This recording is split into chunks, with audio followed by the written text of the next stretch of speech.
Such a well-dressed guy, isn't he? Just looking sharp. 250 years ago, a group of people declared that everyone has the right to life, liberty, and the pursuit of happiness. What does that promise actually mean today? For you, for your family, for the person sitting next to you. Our next speaker has lived the meaning of freedom from more than one angle. As the wife of an Army reservist, as the mother of a Marine, and in her own daily working, lifting up people in her community. She'll reflect on what it means to be free to be yourself, 2.5 centuries into the American experiment. Please welcome Dr. Catherine Wiberg with Free to Be Me.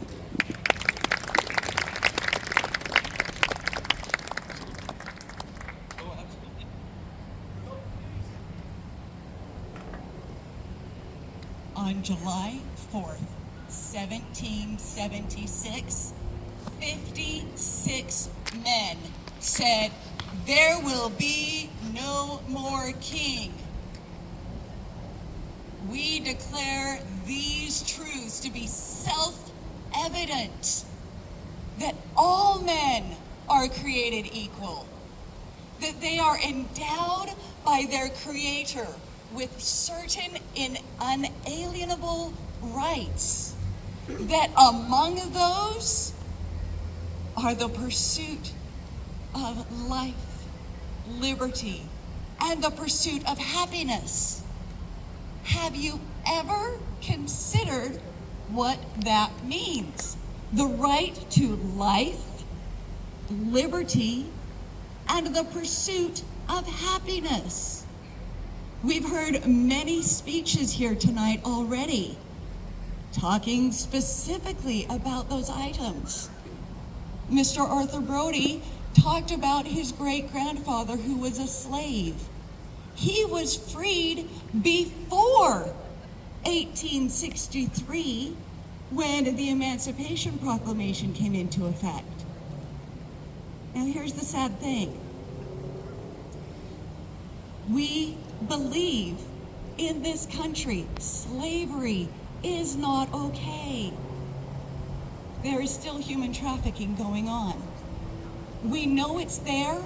Because we know it's there, there are people and organizations and flyers everywhere saying, if you are not safe, if you are working against your will or in an industry or a place where you don't want to be, call for help.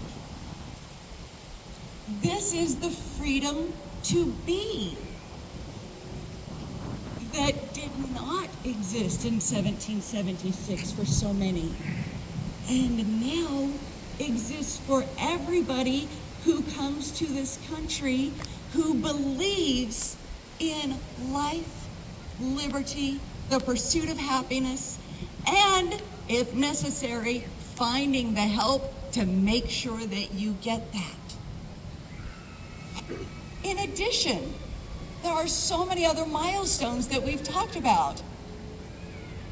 From the beginning of this country, women who were unmarried, or who were divorced, or who were widowed, could own property.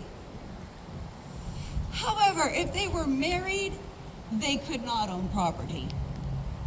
In 1839, Mississippi said, women should all be able to own property.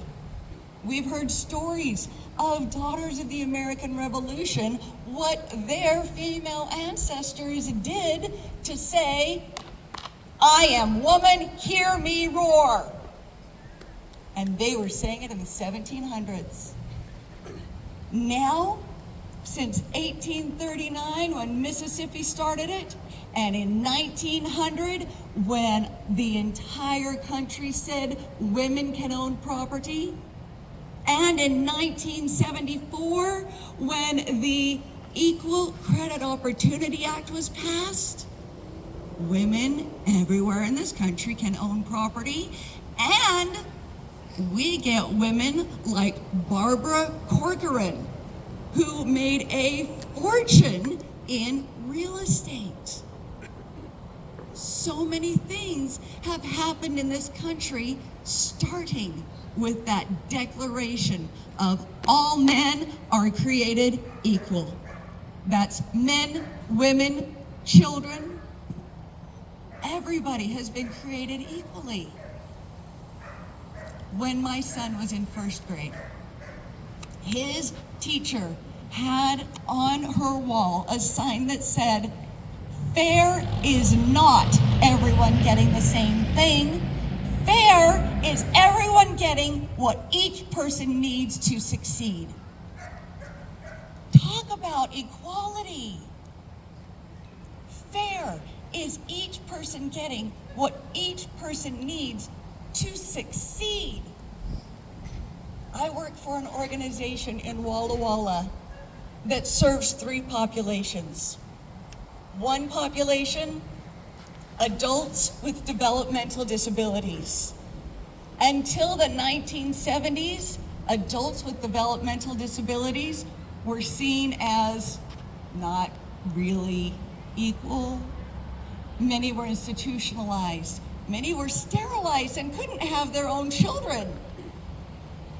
And they certainly were not given the opportunity to live those unalienable rights.